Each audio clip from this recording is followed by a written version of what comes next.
जैसे आप लोगों ने थंबनेल पे देखा, इन 4 विटामिन की कमी से हमारा शरीर 80% बीमार होता है। जी हाँ दोस्तों, हमारे शरीर में 80% बीमारियाँ इन 4 विटामिन की कमी से होती हैं।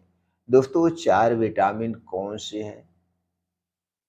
जिसकी कमी से 80% बीमारियाँ होती हैं, उसके बारे में जानेंगे। इस विटामिन को पूर्ति करने का नेचुरल तरीका क्या है?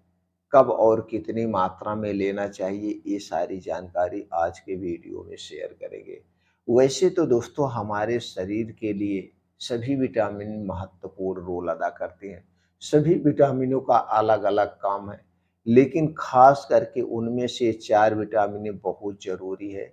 उन 4 विटामिनों के बारे में जानते हैं। तो दोस्तों, उसके बाद ये भी जानते हैं कि हमारी डाइट कैसी होनी चाहिए। ऐसी कौन-सी डाइट है जिनमें सभी प्रकार के पोषक तत्व पाए जाते हैं, वो जानकारी भी शेयर करेंगे। तो चलिए पहले उन विटामिन के बारे में जानते हैं। पहली विटामिन है दोस्तों, है विटामिन डी की कमी। अगर हमारे शरीर में विटामिन डी की कमी हो गई, तो हमारा शरीर दोस्तों हमेशा थका-थका सा महसूस करता है। हमारे शरीर की हड्डियाँ कमज़ोर हो जाती हैं। हमारा शरीर का विकास रुक जाता है, हमारी इम्यूनिटी वीक हो जाती है। तो दोस्तों, हमारे शरीर में विटामिन डी सबसे बड़ा रोल अदा करता है। हमारा पूरा विकास ही शरीर का रुक जाता है, इसलिए विटामिन डी बहुत ज़रूरी है हमारे लिए। विटामिन डी के जो स्रोत हैं, वैसे तो दोस्तों विटामिन डी का सबसे अच्छा फ्री में जो स्रोत है, वो है सूर्य की धूप।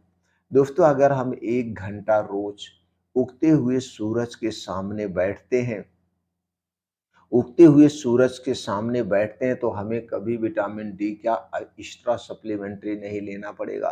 तो उगते हुए सूरज के सामने चाहे गर्मी हो, ठंडी हो, बारिश हो, हमें रोज़ बैठना चाहिए। अगर आप सुबह नहीं बैठ सकते हैं, तो ढलते हुए सूरज के सामने, या तो उगते हुए या तो ढलते हुए सूरज के सामने हमें रोज़ बैठना चाहिए। इससे हमें मुफ्त में विटामिन डी मिल जाती है। उसके बाद है पोषक तत्वों से भरपूर कुछ चीज़ें हैं, जिनमें विटामिन डी सबसे ज़्यादा पाया जाता है, लेना चाहिए। जैसे अंडे हो गए, और इसके बाद दूध, दही, मट्ठा, डेयरी प्रोडक्ट हो गए, ये आपके ड्राई फ्रूट्स हो गए, इनमें भी विटामिन डी पाया जाता है। तो दोस्तों, इसको हमें ज़रूर लेना चाहिए, ऐसी चीज़ों का सेवन करना चाहिए। दूसरी विटामिन और सबसे अच्छा जो तरीका आप अपना सकते हैं दोस्तों, वो है दही। दही में विटामिन डी, कैल्शियम भी पाया जाता है। अगर इसके साथ आप चूना लेते हैं, ये जो पान में खाया जाता है चूना, 1 ग्राम चूना, 1 ग्राम आप कैसे वज़न करेंगे? तो इसके लिए दोस्तों आपको 1 गेहूँ के बराबर चूना लेना है, और इसी दही में मिलाकर रोज़ दोपहर में खाना खाने के 1 घंटे के बाद, रोज़ दोपहर में खाना खाने के 1 घंटे के बाद 1 कटोरी दही लीजिए। आपके शरीर में कैल्शियम और विटामिन डी की कमी नहीं होगी, और आपकी इम्यूनिटी भी स्ट्रांग होगी। बस इतना ध्यान देना है, जिसको कभी पथरी की शिकायत हुई हो या पथरी की समस्या हो, उन्हें दही और चूना नहीं खाना चाहिए। वो चूने के स्थान पर गुड़ का प्रयोग कर सकते हैं। चूना उनके लिए दोस्तों नुकसानदेह हो सकता है। तो दोस्तों, ये दही और चूना या दही गुड़ सबसे बड़ा फ़ायदेमंद है। इसका सेवन आप कर सकते हैं, सूर्य की धूप ले सकते हैं, आपके शरीर में कभी विटामिन डी की कमी नहीं होगी, और यह नेचुरल तरीका है। दूसरी विटामिन जो सबसे ज़्यादा ज़रूरी है दोस्तों, वो है आयरन। दोस्तों, आयरन की कमी से कई सारी बीमारियां हो जाती हैं, जैसे सिर में दर्द रहता है, चक्कर आना, स्किन का रंग पीला पड़ जाना, सीने में दर्द होना, जीभ में सूजन या दर्द होना, नाखून का खराब होना, और दोस्तों कई ऐसी दोस्तों और बीमारियां हैं, एनीमिया का होना। खून कम हो जाएगा तो आपके शरीर में कई कमजोरियां आ जाती हैं। इसलिए दोस्तों, आयरन की कमी कभी मत होने देना। आयरन की कमी को पूरा करने का बहुत सारा स्रोत है, बहुत सारा। मौसमी साग-सब्जियाँ खाइए, पालक खाइए, बथुआ खाइए, मेथी खाइए। इनमें दोस्तों आयरन प्रचुर मात्रा में होता है, इनकी पूर्ति कर सकता है। हरी सब्जियाँ खाइए, जो मौसमी सब्जियाँ होती हैं, इनका आप सेवन कर सकते हैं। चुकंदर, चुकंदर दोस्तों आयरन का सबसे अच्छा स्रोत है। बस इतना ध्यान देना है, चुकंदर को जब भी खाना इसे अकेले में खाना और दिन में खाना, रात में मत खाना। एक दिन में कितना चुकंदर लेना चाहिए? 50 ग्राम से 100 ग्राम, इससे ज़्यादा कभी मत लेना। अगर आप इससे ज़्यादा लेंगे तो इसमें आयरन की मात्रा ज़्यादा होगी, आपको गैस, कब्ज, एसिडिटी, डायरिया, डिसेंट्री हो सकता है। दूसरा है अनार। अनार सबसे अच्छा स्रोत है, थोड़ा सा चुकंदर से महंगा पड़ता है। अगर आपके पास बजट है तो 1 गिलास अनार का जूस ले सकते हैं, या 200 से 250 ग्राम अनार आप रोज खा सकते हैं। इससे भी दोस्तों आपके शरीर में कभी खून की कमी नहीं होगी। इसके बाद है गन्ने का रस। गन्ने का रस सबसे अच्छा स्रोत है, गन्ने का रस भी ले सकते हैं। तो दोस्तों 1 गिलास से 1.5 गिलास आप गन्ने का रस रोज लीजिए, तो आपके शरीर में कभी खून की कमी नहीं होगी और आयरन की कमी नहीं होगी, और इस कमी के कारण जो बीमारियां होती हैं वो बीमारियां नहीं होगी। और जब आप गन्ने का रस लेना तो इसमें आप चाहें तो वही पान में खाया जाने वाला चूना मिला सकते हैं। 1 गेहूँ के बराबर चूना मिला कर के भी आप खा सकते हैं।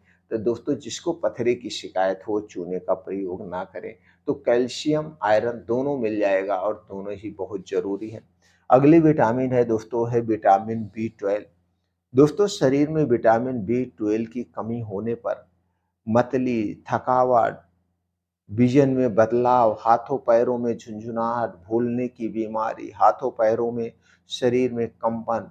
दोस्तों विटामिन डी बहुत जरूरी है। विटामिन डी की कमी से भ्रम की स्थिति बनी रहती है, हमेशा शरीर में दर्द बना रहता है। दोस्तों इसलिए विटामिन बी 12 से भरपूर चीज़ों का हमें ज़रूर सेवन करना चाहिए। विटामिन बी 12 सबसे ज़्यादा किस में पाया जाता है? दोस्तों विटामिन बी 12 जो है डेयरी प्रोडक्ट में सबसे ज़्यादा पाया जाता है। गोश्त, मांस, मछली, अंडे में पाया जाता है। इसके अलावा अगर आप दोस्तों शाकाहारी हैं तो हरी साग-सब्जियाँ खूब खाइए, ताज़े मौसमी फलों का सेवन करिए, और कुछ बीज हैं, इनमें सबसे ज़्यादा विटामिन बी 12 पाया जाता है। इन बीजों को रात में भिगो के आप सुबह खा सकते हैं, जैसे अलसी का बीज, कद्दू का बीज, बादाम, अखरोट, अंजीर, चना, मखाना। ये जो ड्राई फ्रूट्स हैं इनमें भी दोस्तों प्रचुर मात्रा में विटामिन बी 12 पाया जाता है। आप इन्हें अपने डेली रूटीन में शामिल कर सकते हैं। अगली विटामिन है दोस्तों विटामिन ए। विटामिन ए हमारे स्वास्थ्य के लिए बहुत ही महत्वपूर्ण है। विटामिन ए की कमी के कारण रतौंधी, इम्यूनिटी का वीक होना, शरीर का विकास रुक जाना, आंखों में जलन और सूजन, दोस्तों घाव का देरी से भरना, थकान महसूस होना, ओठों का फटना, और कई जैसी ऐसी समस्याएं उत्पन्न हो जाती हैं। तो दोस्तों विटामिन ए बहुत ही ज़रूरी है। तो विटामिन ए की पूर्ति के लिए हरी साग सब्जियां प्रचुर मात्रा में खाइए। हरी साग सब्जियां, ताजे मौसमी फलों को शामिल करिए, डेयरी प्रोडक्ट को शामिल करिए। लेकिन ये डेयरी प्रोडक्ट, दूध, दही, मट्ठा जो होगा आपके घर का होगा, पैकेट का खाने से कोई मतलब नहीं है। और विटामिन ए का सबसे अच्छा, सबसे सस्ता स्रोत जो है वो है दोस्तों गाजर। गाजर में सबसे ज़्यादा विटामिन ए और प्रोटीन पाया जाता है। तो जब गाजर का मौसम हो, उस मौसम में आप 200 से 250 ग्राम गाजर का जूस ले सकते हैं, या फिर गाजर को खाइए, तो आपके शरीर में कभी इन विटामिनों की कमी नहीं होगी, आप बीमारियों से दूर रहेंगे।